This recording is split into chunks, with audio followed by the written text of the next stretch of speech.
Hello guys. तो आज जो हम टॉपिक डिस्कवर करने वाले हैं उसके वो है हमारा काइनेटिक थ्योरी ऑफ मैटर। तो काइनेटिक थ्योरी जो है वो हमारी कहती क्या है कि जिन पार्टिकल से हमारा कोई मैटर यानी कि सॉलिड, लिक्विड और गैस जो हमारे सब्सटेंसेस हैं वो जिन पार्टिकल्स यानी कि एटम्स, मॉलिक्यूल्स और आयंस ये जो इनसे बने हुए हैं स्मॉल पार्टिकल्स से ये एक कांस्टेंट मोशन में है। यानी कि ये थ्योरी हमें ये बताती है कि जो हमारे स्मॉल पार्टिकल्स हैं एटम्स, मॉलिक्यूल्स और आयंस, ये चाहे किसी भी शेप में हो, किसी भी शेप यानी कि सॉलिड, लिक्विड और गैस, वो एक तरह से एक कांस्टेंट मोशन में है, कांस्टेंट मोशन शो करते हैं। तो द कैरेक्टरिस्टिक आगे चलते हैं। तो characteristic property of the substance are determined by the nature of arrangement and its constant particles. जो हमारे सब्सटेंस की या जैसे सब्सटेंस मतलब कि हमारे जो सॉलिड, लिक्विड और गैस जो पार्टिकल्स हैं उनकी जो हमारी प्रॉपर्टीज़ हैं वो किस पर डिपेंड करती हैं?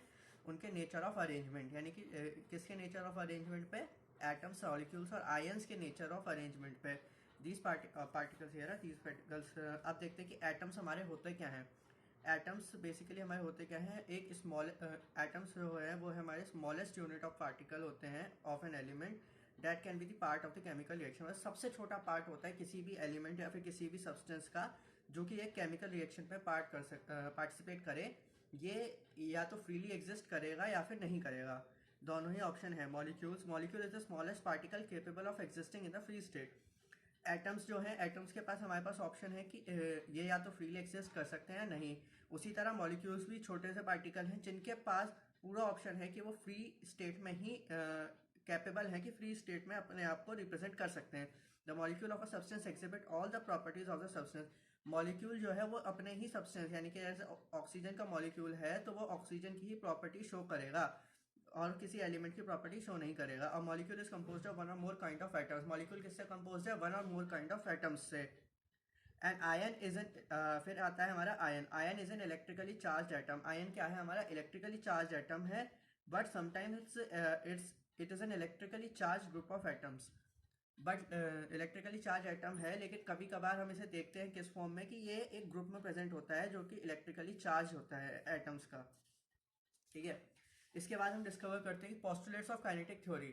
हमारा पहला पोस्टुलेट्स है कॉम्पोजिशन ऑफ मैटर। पोस्टुलेट्स मतलब कि पॉइंट्स हमारे उसके काइनेटिक थ्योरी के ऑफ मैटर के।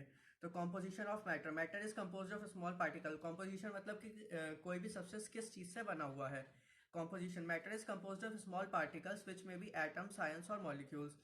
देखो, स्मॉल पार्टिकल से कोई मैटर बना है जिसे हम या तो एटम्स, आयंस और मॉलिक्यूल्स के फॉर्म में जानते हैं। The constant particle of the given are identical in all respect. जैसे कि सॉलिड के अंदर जो एटम, आयन और आपके या फिर मॉलिक्यूल होंगे वो एक ही शेप, साइज और उस सब चीज़ों उनका सारी प्रॉपर्टी सेम ही होंगी। Arrangement of particles, these particles have spaces between them and these are referred to as inter particle और इंटरमोलिकुलर स्पेस। यानी कि these particles have space between them. जो हमारे एटम्स, आयंस और मॉलिक्यूल्स हैं इनके बीच में कुछ ना कुछ स्पेस होता है, तो इस स्पेस को हम क्या बोलते हैं? इंटर पार्टिकल या फिर inter molecular space. Force of attraction, particles attract each other with the force, with a force. Particles जो है कैसे अट्रैक्ट करते हैं एक दूसरे को? एक फोर्स से अट्रैक्ट करते हैं, जिसे हम क्या कहते हैं कि inter particular force of attraction. The force of attraction between the particles given substance is known as inter particular force of attraction. ठीक है।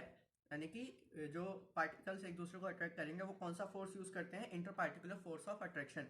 The magnitude of this force depends upon the state of the substance and the magnitude of inter particle space. यानी कि जो इसकी वो है, ये किस पे फोर्स डिपेंड करेगा?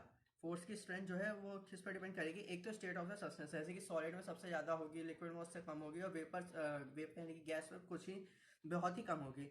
और किस पे? Size of the inter particular space.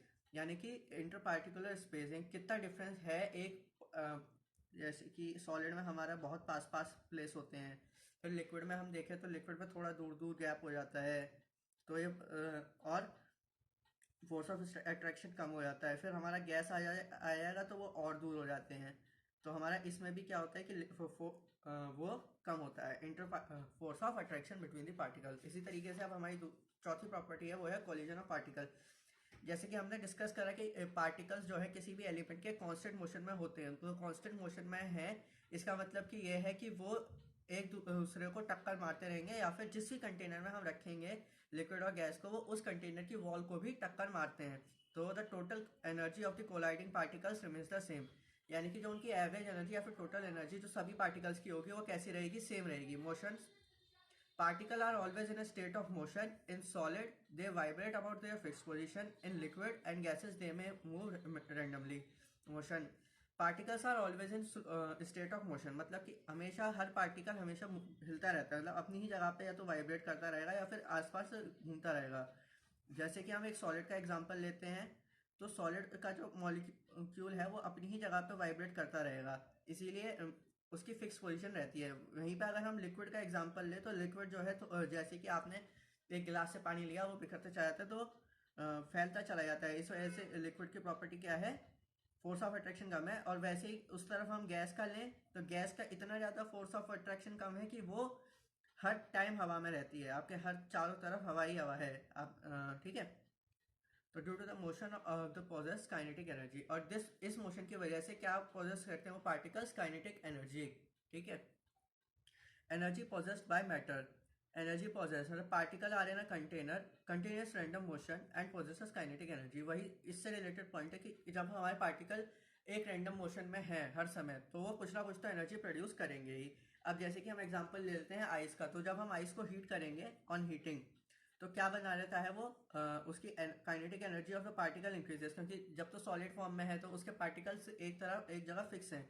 और जब हम उसे हीट करते हैं, जब लिक्विड फॉर्म में आता है, तो उसके जो फोर्स ऑफ अट्रैक्शन है वो कम हो जाता है, और जो है पार्टिकल्स वो और तेजी से मूव करना शुरू कर देते हैं उसी कंटेनर के अंदर। और जब हम उसे और फर्दर हीट करेंगे, तो लिक्विड जो है वो किस में चेंज हो जाता है, गैस में, वेपर्स में, वेपर्स।